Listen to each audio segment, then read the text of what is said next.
सहकार्य करतात त्यासाठी आपल्या सर्वांचं मनापासून आपली बहीण आभार मानते। आणि कालचा जो निर्णय न्यायदेवतेने एका महिलेवर विरोधकांनी जो आघात केला आणि न्यायपालिकेने त्याला न्याय देण्यात आला त्यासाठी सर्वप्रथम न्यायदेवतेचे आभार मानते। सोबतच आज हा जो एक विजय आपण सगळेजण बघत आहात, माझी माहिती रश्मी बर्वे म्हणून नागपूर जिल्ह्यातच नव्हे तर महाराष्ट्रामध्ये आपलं हे प्रकरण गाजलं आणि याच्यामध्ये एका महिलेचा, अनुसूचित समाजाच्या महिलेचा जो विजय झाला हा फक्त माझा विजय नसून हा सत्याचा विजय झाला। आणि हा डॉक्टर बाबासाहेब आंबेडकर यांनी जे देशाला संविधान प्रदान केलं त्या संविधानाचा आज खऱ्या अर्थाने विजय झालेला आहे असं आज मला सर्व पत्रकार बांधवांना म्हणायला आवडेल। सर्वप्रथम ज्या पद्धतीने मागच्या 3-4 महिन्याच्या पूर्वी जे कटकारस्थान रचलं आणि या सूडबुद्धीच्या आघाताने एका महिलेवर अशा पद्धतीने एक षडयंत्र रचून माझी व्हॅलिडिटी ही रद्द करण्यात आली। मला विरोधकांना विचारायचं आहे की अनुसूचित समाज, ओबीसी समाज यांच्याविषयी भारतीय जनता पक्षाला इतकी चीड का तुम्ही इतकं चिडला? का तुम्हाला स्वतःच्या पक्षावर, तुमच्या पक्षाच्या नेत्यांवर विश्वास नव्हता? तुम्हाला कुठे भीती वाटत होती की एका महिलेला जर आम्ही निवडणुकीच्या रणांगणामध्ये जर तिला लढू दिलं तर आमची हार ही सुनिश्चित आहे हे त्यांना माहिती होतं आणि त्या सूडबुद्धीच्या अकस्मात त्यांनी हा जो षडयंत्र रचला। पण आज न्यायदेवतेवर गोरगरिबांचा विश्वास आणि न्यायदेवतेवर जो अतूट विश्वासाच्या नात्याने विजय हा आपला झालेला आहे यासाठी न्यायदेवतेचं पुन्हा एकदा मनापासून आभार मानतो। मला एक या निमित्ताने आपल्याला सुद्धा एक सांगायचं आहे की आज भारतीय जनता पक्षाचे मोठे नेते स्वतःला देवाभाऊ म्हणून स्वतःला म्हणून घेतात। आज आपल्या निमित्ताने मला सांगायचंय त्यांना की फक्त तोंडाने देवाभाऊ म्हणूनच नव्हे तर प्रत्यक्षामध्ये कृतीमधूनही करून दाखवावं लागतं।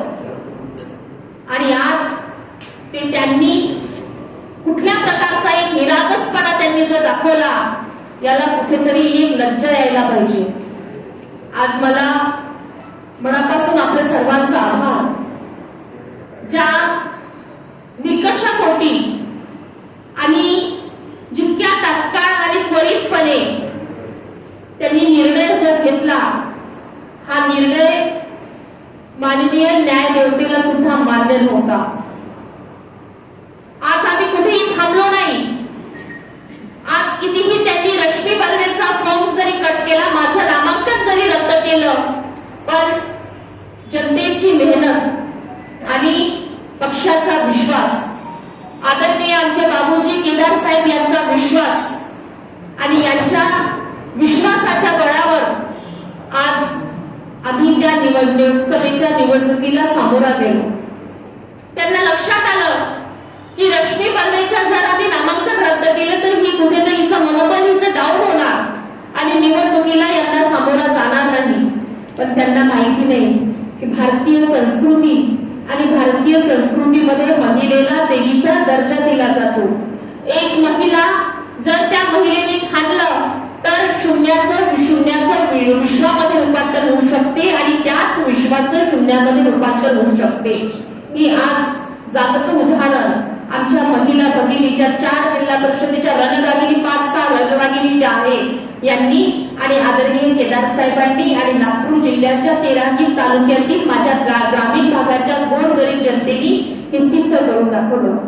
जनतेचा जो विश्वास होता हेच माझं खरं हथियार होतं आणि त्या विश्वासाने आज आम्ही सामोरा गेलो आणि न्यायपालिकेने सुद्धा मला न्याय देण्याचा काटेकोरपणे मला न्याय दिला, त्यासाठी मनापासून आभार मानते.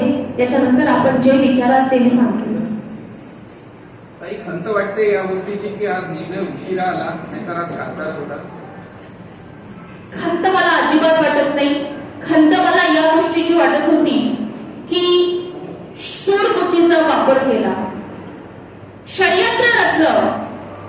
भीती जर वाटत होती तर याच्यापूर्वी ज्या पद्धतीने यांनी जे सूडबुद्धी वापरली ही वापरायला नको होती.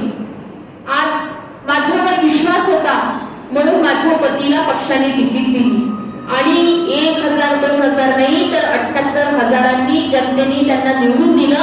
हा विश्वास होता. ही मागच्या 4-5 वर्षापासून काम जे आम्ही करत आहोत ग्रामीण भागामध्ये, आदरणीय केदार साहेबांच्या नेतृत्वामध्ये आम्ही काम करत आहोत, त्यांची पोचपावती म्हणून आज आम्हाला मिळालेली आहे आणि हे कुणीही नाकारू शकत नाही. सोबत सुरुवात करायच्या पहिले आज माझ्या या पत्रकार परिषदेमध्ये आमच्या सोबत आमचे ॲडव्होकेट ज्यांनी कुठेही विरोधकांना न घाबरता एक खंबीरपणे एका अनुसूचित महिलेवर अन्याय होत आहे आणि त्या महिलेला आपल्याला न्याय द्यायचा आहे ही जबाबदारी त्यांनी समजून घेतली, असे माझे वकील माननीय नारनवरे सर.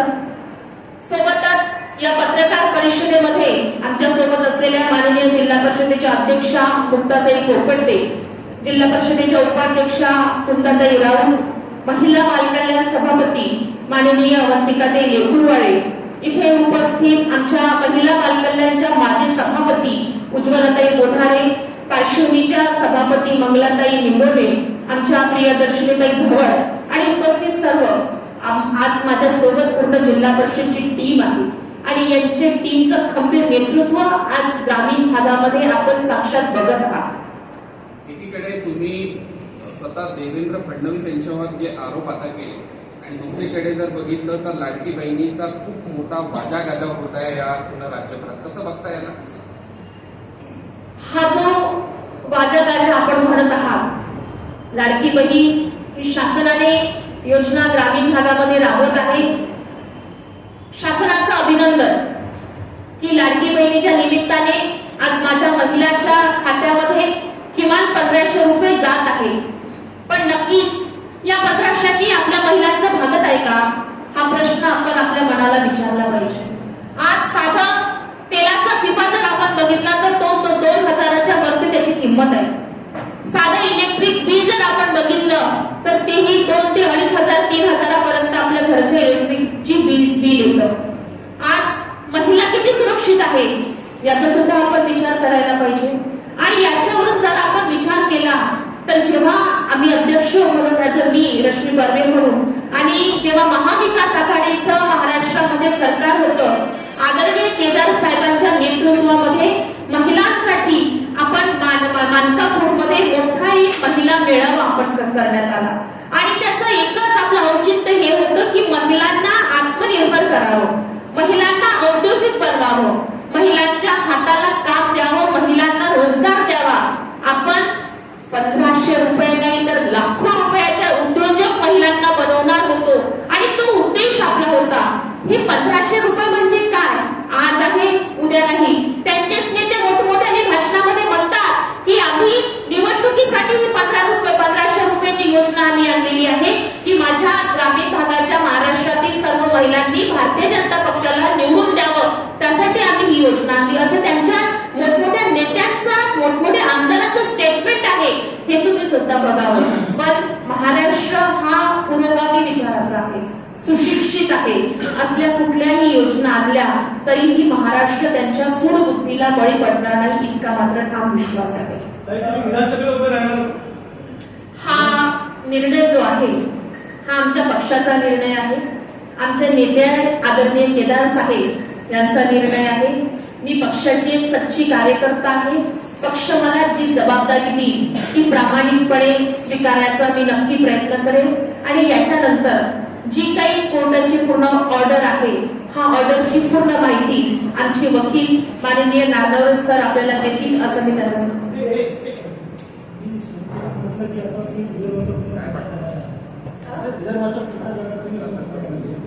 हो, मी नक्की पक्ष मला जी जबाबदारी देईल आणि एक माझं स्वतःचं कर्तव्य म्हणून मी संपूर्ण विदर्भाचं मी सांगू शकत नाही, पण नागपूर जिल्ह्यामध्ये 6 ज्या आमच्या विधानसभा आहे त्या 6 विधानसभा रश्मी बर्वे पिंजून काढेल आणि त्यांच्या नाकावर टिचून महाविकास आघाडीची सरकार ही तर आमची महाराष्ट्रामध्ये येणारच आहे. ही पांढऱ्या दगडावरची काळी रेष आहे, पण नागपूर जिल्ह्यामधल्या ज्या 6 ग्रामीण भागाचे मतदारसंघ आहे यामध्ये महाविकास आघाडीचे आमदार निवडून आणल्याशिवाय राहणार नाही. इतकं सुद्धा आपल्या सर्वांना आदरणीय केदार साहेबांच्या नेतृत्वात रश्मी बर्वे सांगत आहेत. पण ताई मोठे मोठे नेते येत आहेत, मोठे मोठे नेते येत आहेत, पुन्हा मोदी साहेब येणार आहे, काल अमित शहा येऊन गेले, पुन्हा येणार आहे. आपण बघितलं असेल मॅडम, लोकसभेच्या निवडणुकीमध्ये सुद्धा माझ्या स्वतःच्या गावामध्ये पंतप्रधान येऊन गेले, पण त्या गावामध्ये मी खूप सामोर आहे. 450ची लीड मला कनाडमध्ये आली आणि मुख्यमंत्री महोदयांनी किमान 8 दिवस आमच्या रामटेक लोकसभेमध्ये निवासी म्हणून थांबले होते, उपमुख्यमंत्री थांबले, पण याचा फायदा त्यांना किती झाला हे आपल्याला माहित आहे. समोर कितीही मोठे मोठे नेते आले तरी जनता यांनी आपलं मनोबल बनवलेलं आहे आणि त्या पद्धतीने जनता आणि आपल्या सर्वांना ज्या पद्धतीने अन्याय गोरगरिबांवर होत आहे त्याच्यावर जनता ही न्याय देणार आहे.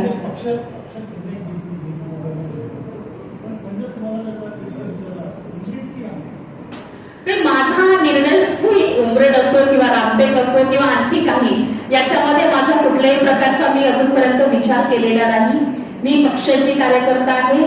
माझ्यासाठी मी पुन्हा एकदा आपल्याला सांगेन, मी जरी आज आपल्याला मी तुमच्या समोर बोलत असेल तरी जो मनावर आघात होतो तो आघात आपल्या शब्दामध्ये सांगू शकत नाही. जेव्हा माझा फॉर्म कट केला तेव्हा मला माझा फॉर्म का कट केला याचं मला दुःख नव्हतं. माझी नेमकी जातच यांनी हरवली, चोरली याचं मला दुःख होतं. आज मला मनापासून समाधान आहे. समाधान याचं आहे की आज माझी जात ही मला परत मिळाली. माझ्या ग्रामीण भागातील जनतेने जो विश्वास होता तो विश्वास आज खरा ठरला. नाहीतर कुणालाही वाटू शकते की खरंच या महिलेने कुठे नाही ते कागदपत्र लावले असेल, साहजिक आहे, पण आज हा विश्वास फार महत्वाचा आहे. आणि मनापासून सांगते, ऑर्डर ही विधानसभेच्या तोंडावर मला मिळेल आणि फक्त ऑर्डरच मिळाली नाही तर ज्या अधिकाऱ्यांनी जी व्हॅलिडिटीची समिती आहे त्यांनी दबावामध्ये येऊन, पक्षाच्या दबावामध्ये येऊन असल्या प्रकारचं खोटं काम केलं. न्यायदेवतेने त्यांना धडा शिकवण्यासाठी त्यांना 1 लाख रुपयाचा दंड सुद्धा ठोठावण्यात आलेला आहे. हा दंड फक्त त्या अधिकाऱ्यांनाच ठोठावण्यात नाही आला, तर चुकीचं काम जर केलं तर सत्ता कुणाची असो शेवटी सत्य समोर येतं आणि या सत्याच्या समोर कुठलाही नेता असो किंवा कुणाची बड्या बड्या नेत्यांची सत्ता असो काहीही कामाची नसते, हे स्पष्ट झालेलं आहे. आपल्या नावाचा ठराव अध्यक्ष आणि जिल्हा उपाध्यक्षांनी काँग्रेसच्या समितीमध्ये मांडला होता. म्हणजे रश्मीताईंना तिकीट द्यावं, उमेदवारी द्यावी, जिल्हा परिषदेतला एकाला प्रतिनिधित्व द्यावं असा ठराव आता तुम्ही स्वतः इथे उपस्थित असलेल्या काही पैकीसाठी मांडणार आहात का? कारण ज्या पद्धतीने बिलकुल, आणि मी स्वतःला भाग्यशाली समजेल. खूप छान प्रश्न केला तुम्ही. कुंदाताईंनी माझं नाव तेव्हा नागपूर जिल्हा काँग्रेस कमिटीच्या कार्यालयामध्ये एक महिला आणि महिलेला उमेदवारी मिळावी म्हणून आमच्या ताईंनी नाव घेतलं. ज्या पद्धतीने निवडणुका समोर येणार आणि पक्षाच्या जेव्हा मीटिंग होती त्या मीटिंग मध्ये ज्या कॅपेबल महिला आहे आणि त्या महिलांना तिकीट मिळावी असं सर्वांचं जर आमचं एकमत राहील तर नक्कीच आम्ही त्या महिलेचा ठराव सुद्धा पक्षाच्या कार्यालयामध्ये घेऊ. एखाद दुसरं नाव आता सांगू शकाल का? आताच ही वेळ नाही, ही वेळ आहे आपल्याला ज्या वेळ सभेला बोलवले त्याची.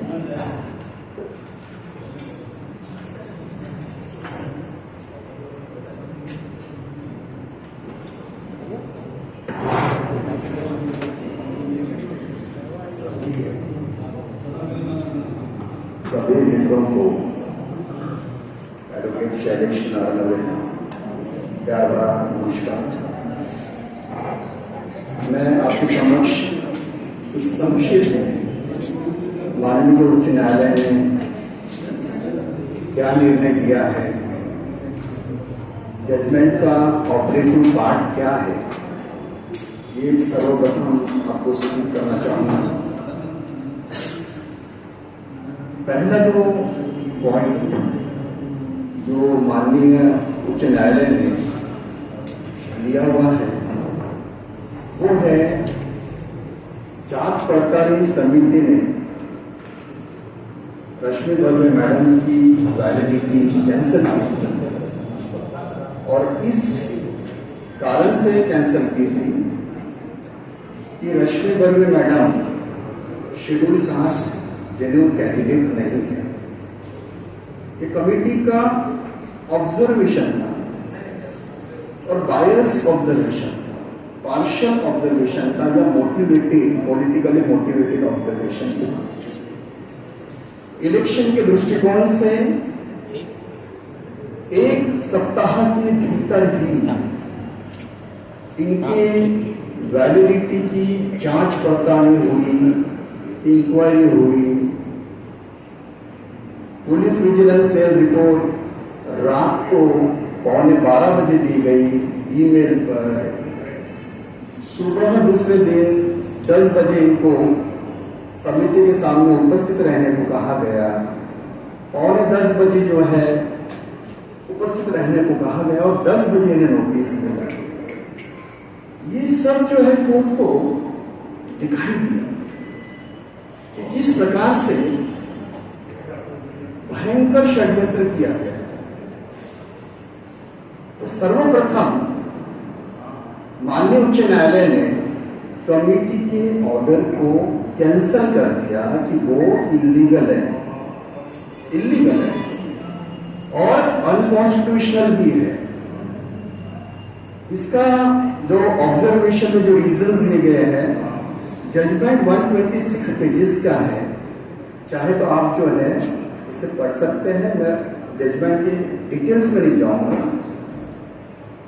लेकिन प्राइमा फेसी कमेटी के ऑर्डर को हाईकोर्ट ने न केवल कैंसिल किया, लेकिन एक हफ्ते के अंदर just within a period of 1 week from the date of judgement कल आया, 7 दिन के अंदर इन्हें वैलिडिटी सर्टिफिकेट, ये जेन्युइन शेड्यूल कास्ट है और अगर जात, मुझे परमिशन दीजिए, अगर जात चांभार है तो हाईकोर्ट ने डिक्लेयर किया कॉन्स्टिट्यूशनली कि आर्टिकल 341 के अनुसार कॉन्स्टिट्यूशनली ये जेन्युइन चांभार शेड्यूल कास्ट के ही है। इनके फादर उसी कास्ट के है, इनके जो एंसेस्टर है वो भी उसी कास्ट के है। तो हाईकोर्ट ने ये डिक्लेयर किया है और जांच पड़ताल समिति पर एक बहुत बड़ा तमाचा ये मारा हुआ है। समिति पर ही नहीं, अगर 1 लाख का दंड जो है उन्होंने इम्पोज किया है, मैंने तो 25 लाख कहा था।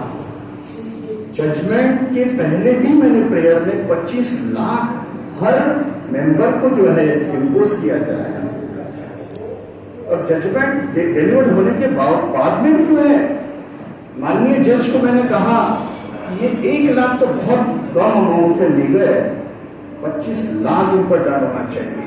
और ये दंड जो है इसलिए ये सिर्फ मेंबर्स के लिए नहीं, ये जो फाइन है, ये जो पेनल्टी है, ये एक बहुत बड़ा लेसन, परमानेंटली लेसन, न केवल ऑथोरिटीज को जो मिसयूज ऑफ पावर और ऑथोरिटी मिसयूज करते हैं, पावर में आकर मिसयूज करते हैं, जैसा मन चाहे करते हैं, और एबीसीडी रीजंस, वो बायस्ड है कि उसमें जो अंडरहैंड डीलिंग्स है, क्या है, करप्शन है, क्या है, और कौन इन्फ्लुएंस डालता है। अगर संविधान ये कह रहा है कि जुडिशियरी, एग्जीक्यूटिव और लेजिस्लेचर ये तीनों सेपरेट ऑर्गन्स है और कोई भी जो है इंटरफेयर नहीं कर सकता, इंटरवीन नहीं कर सकता, तो फिर पॉलिटिकल पर्पज से इंटरवेंशन ये कॉन्स्टिट्यूशनली परमिसिबल नहीं है। तो माननीय उच्च न्यायालय ने जो पेनाल्टी इम्पोज की है वो इस मिसकॉन्डक्ट के लिए की है कि जो तुम हरकत कर रहे हो संभल जाओ। कॉन्स्टिट्यूशन सर्वोच्च है, constitution of India as well as जो फंडामेंटल राइट्स है, जो बेसिक स्ट्रक्चर है, जो कॉन्स्टिट्यूशनल रिजर्वेशन है, वो सर्वोच्च होते हैं। और अगर कोई स्क्रूटनी कमेटी जो क्वाजी जुडिशियल अथॉरिटी है, जुडिशियल अथॉरिटी भी नहीं है, अगर संविधान के साथ खेलती है, किसी के राइट्स जो है वायलेट करती है, आर्टिकल 341 का वायलेशन है वो, तो उनको पावर्स कहां से आ गए किसी को ये डिक्लेयर करने के लिए कि ये जेन्युइन नहीं है। अब सबसे बड़ा जो आघात कमेटी पर जो ये पहुंचा है कि वहां के जो मेंबर्स है वे एक स्टिग्मा उनका लग गया है कि वो जेन्युइनली जो है काम नहीं कर रहे हैं और वो फेवर करते हैं किसी का, और वो इम्पार्शियल तरीके से, ट्रांसपेरेंट तरीके से काम नहीं कर रहे हैं, संवैधानिक रूप से काम नहीं कर रहे हैं। तो ऐसे जो ऑफिसर्स होते हैं उसके लिए हाईकोर्ट ने इसके पहले भी माननीय जस्टिस भूषण गवई साहब ने बहुत सुंदर ऑर्डर किया था, मैं यहां कोट करना चाहूंगा कि ऐसा ही जो है इलीगल काम स्क्रूटनी कमेटी ने किया था। 1-1 लाख का कॉस्ट हर मेंबर पर इम्पोज किया गया और ये वार्निंग दी गई कि अगर इसके बाद में अगर आपने प्रोसीजर फॉलो नहीं किया, या आपने Supreme Court high court judgement follow नहीं किया, या आपने कॉन्स्टिट्यूशन फॉलो नहीं किया, या आपने कोई बायसनेस दिखाया, या फिर आपने कोई करप्शन किया, तो ऐसी सिचुएशन में आपकी नौकरी को टर्मिनेट कर दिया जाएगा।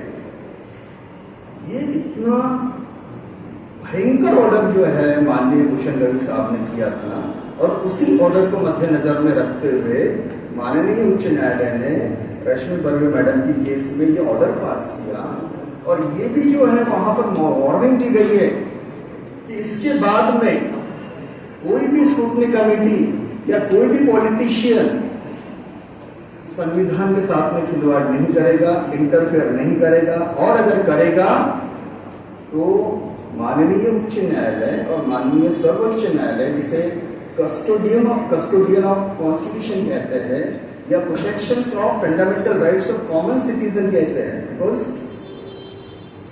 संविधान में जब प्रिम्बल में ये लिखा हुआ है सबसे पहले कि we the people of India, हमें भारत से लोग, ये जो संविधान है ये कॉमन मैन के लिए है। अगर कोई ऑथोरिटीज, कोई पॉलिटिशियन कोई सीट पर बैठ रहा है, कोई जो है ऑथोरिटीज मिसयूज कर रही है, तो संविधान के क्लचेस में वो आएगा। और जो चेक एंड बैलेंसेस होते हैं, यानी ये बैलेंस कैसे, अगर समझो कि माननीय उच्च न्यायालय ने इनके फेवर में जजमेंट नहीं दिया होता तो आज इनका जो अस्तित्व है, या इनके जांच का अस्तित्व है, या इनके जनरेशन का जो अस्तित्व है, वो लोगों के सामने क्या इमेज हुई होती, क्या डिमिंग जो है इमेज हुई होती, इनका अस्तित्व खत्म हो गया होता, इनका पॉलिटिकल करियर, सोशल करियर सब खत्म हो गया होता। लेकिन सत्यमेव जयते, सत्य की विजय होती है। एक्चुअली सबसे जो इंपॉर्टेंट पॉइंट मैं यहां कहना चाहूंगा, जो मैडम ने नहीं कहा, कि अगर सत्य यह है कि रश्मि बर्वे एक जेन्युइन शेड्यूल कास्ट कैंडिडेट है, नॉमिनेशन फॉर्म भर रही है, लोकसभा के लिए बहुत बड़ी बात है, पार्लियामेंटेरियन होना बहुत बड़ी बात है। और उस समय कोई ऐसे कॉन्स्पिरेसीज हो रही है, पॉलिटिकल बोलो या वो भी जो है, मैं स्पेसिफिकली कुछ नहीं कहना चाहूंगा स्पेसिफिकली, लेकिन अगर सत्य यह है कि इनका हक था, वो कॉन्स्टिट्यूशनली इनका हक था, अंडर आर्टिकल 341 ये फाइट कर सकते थे, कंटेस्ट कर सकते थे और श्योरली जो है जीत कर भी आते थे, आज ये पार्लियामेंटेरियन होते थे। लेकिन इनको डिप्राइव किया गया, वंचित किया गया। इनके जो वैल्यूबल जो समय है वो मिस कर दिया गया। और ये जो लॉस है इनका, ये इरिपेरेबल लॉस है, इसको रिपेयर नहीं किया जा सकता, इसको वापस नहीं लाया जा सकता, क्योंकि ये संवैधानिक जो अधिकार रखते थे, अगर उस समय ये डिक्लेयर हो जाता था कि ये जेन्युइन कैंडिडेट है, तो आज जो है एक पार्लियामेंटेरियन के रूप में आपके सामने होते। लेकिन ये जो षड्यंत्र हुआ, इसके लिए कौन कंपेंसेशन देगा, कौन आंसरेबल है? 1 लाख रुपए कॉस्ट, वो आंसरेबल नहीं है, वो तो एक मैसेज है, स्ट्रिक्ट मैसेज है। लेकिन यहां पर जो है कोर्ट ये कहना चाह रहा है, और हम भी जो है ये आपसे कहना शेयर करना चाहेंगे कि इसके बाद कोई ऐसा एग्जाम्पल न हो अपने देश में कि किसी को वंचित रखा जाए, किसी को फ्रेज से निकाला जाए और दुखी किया जाए। न जाने इनके कितने आंसू बहे होंगे, हमने नहीं देखा, क्या दर्द हुआ होगा, कैसे आग में जले होंगे, कैसे काम में रहते होंगे, कैसा ये समय बीता होगा। न्यायालय की प्रक्रिया चालू है, फाइट कर रहे हैं, वहां पर बाधाएं आ रहे हैं, और हमें मालूम है कि हमसे फाइट करने के लिए बड़े बड़े दिग्गजों को लाया जाता है, एडवोकेट जनरल को लाया जाता है, फिर भी सत्यमेव जयते, फिर भी कॉन्स्टिट्यूशन की विजय होती है, इनकी विजय होती है। क्यों? क्योंकि ये जेन्युइन है, जेन्युइन शेड्यूल कास्ट। इनका जो धब्बा शर्त के न्यायालय ने जो हटा दिया है कि आप जो है जेन्युइन हो, और जो भी लोगों ने आपके खिलाफ में षड्यंत्र किया है वो गलत था, वो इलिगल था, वो अनकॉन्स्टिट्यूशनल था। पण वकील साहेब, मला हे विचारायचं आहे, तुम्ही त्यावेळेस पण लोक सर्वोच्च न्यायालयात गेले होते, त्यावेळेस का बरं ह्यांना तो दिलासा नाही मिळाला, ज्यावेळेस खरं गरज होती त्याला, त्यावेळेस का बरं ह्यांनी म्हणाले की आम्ही तातडीने त्याची सुनावणी घेणार नाही? याविषयी बोला. आणि कालच्या जे जजमेंटमध्ये हे सुद्धा सांगितलंय की सर्वोच्च न्यायालयामध्ये जायची मुभा दिलेली नाहीये, हे म्हणाले की तातडीने अंमलबजावणी करा. हे तुम्ही कसं सांगाल ह्याला? तुमचा जो पहिला प्रश्न आहे त्याचं उत्तर हा आहे की हा इलेक्शन प्रोग्राम असतो, कलेक्टरने जे डिक्लेअर केलेला आहे, आणि माननीय सर्वोच्च न्यायालयाने हे ऑब्झर्वेशन केलेलं होतं की कमिटीचं चुकीचं आहे, आणि खूप स्पिरिटली त्यांनी जे आहे इन्व्हेस्टिगेशन ऑर्डर पास केलेला आहे. पण माननीय सर्वोच्च न्यायालयाने ही जी यांची जी प्रोग्राम असते, इलेक्शन प्रोग्राम्स, ऍक्च्युली कॉन्स्टिट्यूशनली जे आहे ते इंटरफिअर करू शकत नाही त्या प्रोग्राम मध्ये, आणि म्हणून त्या सिच्युएशन मध्ये जे आहे ते रिलीफ यांना मिळाली नाही. पण याचा अर्थ हे नाही आहे की माननीय उच्च न्यायालय जे आहे ते काही करू शकत नाही म्हणून, पण ती सिच्युएशन जे आहे ते यांच्या कंट्रोलमध्ये नव्हती, ते सर्वोच्च न्यायालयाच्या कंट्रोलमध्ये नव्हती, आणि हायकोर्टाच्या सुद्धा कंट्रोलमध्ये नव्हती. आता सध्या जे आहे 1 हप्त्याच्या आतमध्ये व्हॅलिडिटी सर्टिफिकेट यांना इश्यू करायचं डायरेक्शन दिलेलं आहे. आणि मला अजून एक रिक्वेस्ट आहे, ते गव्हर्नमेंट लीडरनी केली होती माननीय उच्च न्यायालयाला काल, की आम्हाला 2 हप्त्याचा वेळ देण्यात यावा सुप्रीम कोर्टामध्ये आव्हान करायला, एसएलपी करायला. पण माननीय उच्च न्यायालयाने जे आहे त्यांची रिक्वेस्ट जे ऑब्झर्व केली आणि ते रिजेक्ट केली. तर 2 हप्त्याचा वेळ त्यांना देण्यात आलेला नाहीये, आणि 1 हप्त्याच्या आतमध्ये यांना व्हॅलिडिटी मिळेल, आणि 1 हप्त्याच्या आतमध्ये जे आहे ते सुप्रीम कोर्टामध्ये जाऊन स्टे ऑर्डर घेतील, हे ऑलमोस्ट इम्पॉसिबल आहे. आणि फॉर युअर काइंड इन्फॉर्मेशन, आमची कॅबिनेट सुद्धा जे आहे तिथे दाखल आहे. हे याच्याबद्दल मी कॉमेंट्स करू शकत नाही, कारण की तर माननीय उच्च न्यायालयाने हे डिक्लेअर केलेलं आहे की कमिटीने जे ऑर्डर दिलेला आहे तो इलिगल आहे, अनकॉन्स्टिट्युशनल आहे आणि कॉस्ट सुद्धा इम्पोज केलेला आहे आणि हे डिक्लेअर केलेलं आहे की हे जेन्युइन कॅन्डिडेट आहे. तर ह्या बेसिसवर जे आहे त्यांच्या विरुद्ध डिसिप्लिनरी ऍक्शन सुद्धा होऊ शकते, ते सस्पेंड होऊ शकतात ऑफिशियल लोक आणि टर्मिनेट सुद्धा होऊ शकतात आणि त्यांच्यावर जे आहे एक पेनॉल्टी किंवा कम्पेन्सेशन, कारण की मी म्हटलं आहे की इरिपेरेबल लॉस आहे, रिपेअर होत नाही ते on the basis of monetary terms ते रिपेअर होत नाही. तर ती ऍक्शन जी घ्यायची आहे ते सेपरेट ऍक्शन आहे ऑन द बेसिस ऑफ दिस आणि ते यांच्या डिस्क्रिप्शनवर निर्भर राहणार आहे. 5 वर्ष जे आपले जे खराब झालेले आहे कसं का बघतात 5 वर्ष हो, कारण 7 निघून गेल्यावर आता लागतील भेटून आता काय होणार आहे. यामध्ये मला असं वाटत नाही की माझं कुठल्याच प्रकारे नुकसान झालेलं आहे.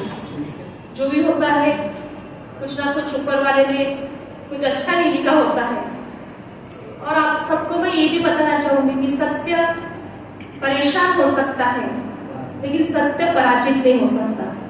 हे उदाहरण आपण आज सर्व स्पष्टपणे बघितलेलं आहे आणि मी एक गोष्टीचा आवर्जून इथे आपल्या सर्वांसमोर उल्लेख करेन की माझं कुठल्याही प्रकारचं नुकसान झालेलं नाही.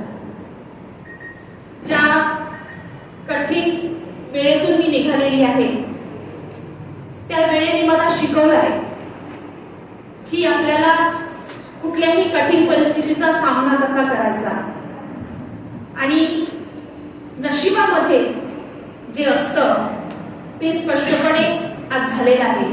पण याहूनही पेक्षा जास्त माझा कुठल्याही प्रकारचं नुकसान किंवा कुठल्याही प्रकारचा लॉस झालेला आहे असं मी गृहीत अजिबात पकडत नाही. कारण जेही झालं ते जे काही केलं कूटनीतीने करू.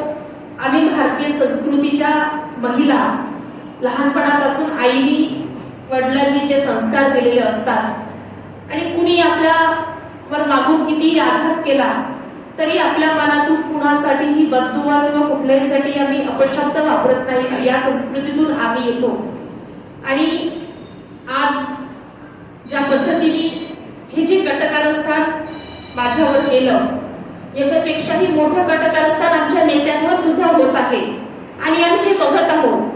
पण भगवंताला देवाला आम्ही हीच प्रार्थना करतो कितीही कठीण परिस्थिती आली तरीही त्या कठीण परिस्थितीमध्ये नेहमी सत्याच्या मार्गाने आम्ही चालत राहू. कुठल्याही परिस्थितीला न घाबरता न डगमगता कितीही कसाही काळ आला तरीही सत्याच्या मार्गावर सत्याच्या राहावर आम्ही चालू इतकंच आपल्याला सांगते. कारण ज्या नेत्यांच्या सहवासात आम्ही राहतो आदरणीय केदार साहेब त्यांनी आम्हाला हेच शिकवलेलं आहे की जीवन हे कठीणाईतून आपल्याला जगायचं आहे. संघर्ष जीवनामध्ये भरपूर आहे पण शेवटपर्यंत तोच जातो तो संघर्षातून न घाबरता न थांबता सामोरा जातो. आणि आज मी खरंच आपल्या सर्वांना सांगते जेही माझ्यासोबत काही झालं पण त्याला मी कुठेही घाबरली नाही किंवा मी स्वतःचा कधीच माझा लॉस झाला मी काही गमावलं असं मला अजिबात वाटत नाही.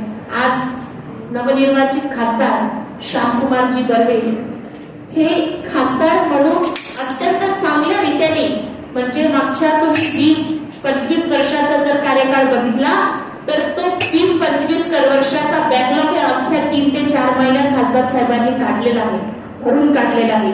याचा अभिमान एक पत्नी म्हणून मला आहे. आणि रश्मी बर्वेचे पती खासदार आहे यापेक्षा दुसरं मला अजून दुसरं काय पाहिजे. तर हे माझ्यासाठी खूप मोठी अभिमानाची गर्वाची बाब आहे.